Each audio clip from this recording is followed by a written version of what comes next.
Hey everyone, welcome to today's explainer. If you've ever found yourself staring at a procedure report, kind of second-guessing exactly how to correctly report multiple lesion removals, well, you are in exactly the right place.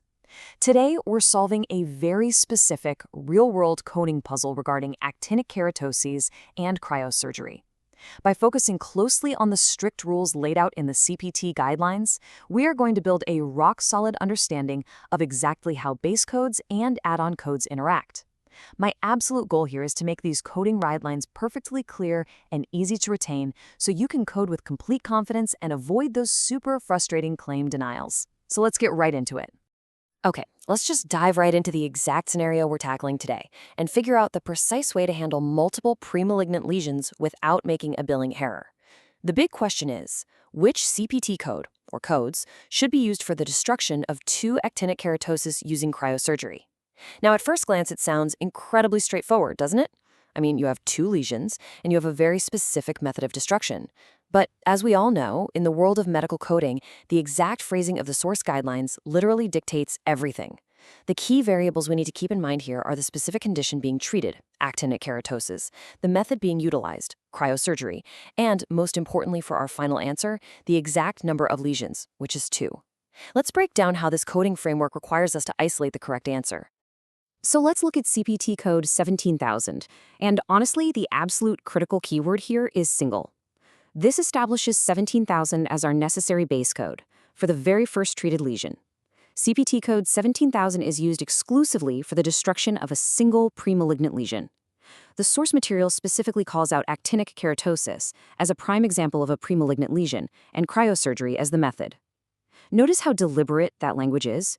It doesn't say one or more, and it definitely doesn't leave room for broad interpretation. It explicitly targets that first singular lesion. When you are documenting the destruction of two actinic keratoses, this base code forms the absolute foundation of your claim. It anchors the entire procedure.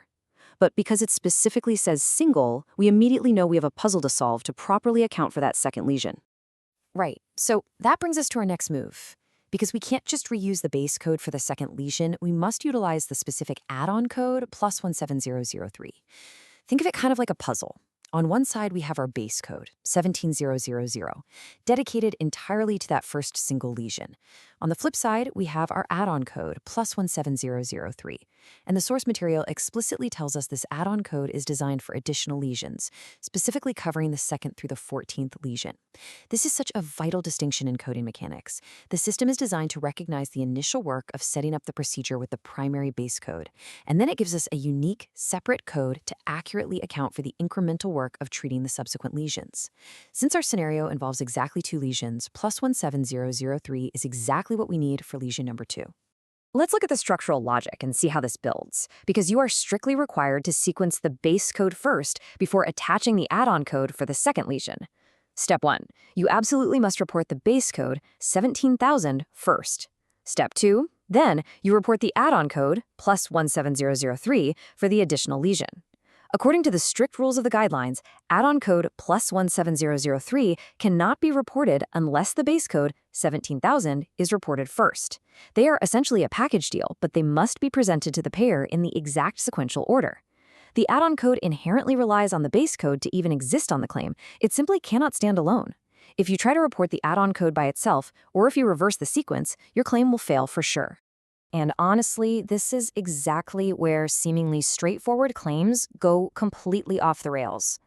You might logically think, hey, I treated 2 identical lesions, I'll just build the primary code 17,000 times 2.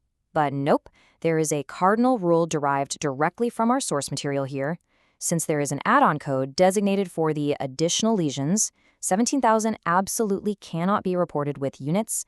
The very existence of plus 17,003 actively blocks you from multiplying the base code.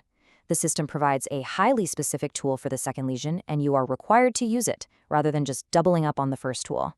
This single rule is a major key to preventing those automated denials.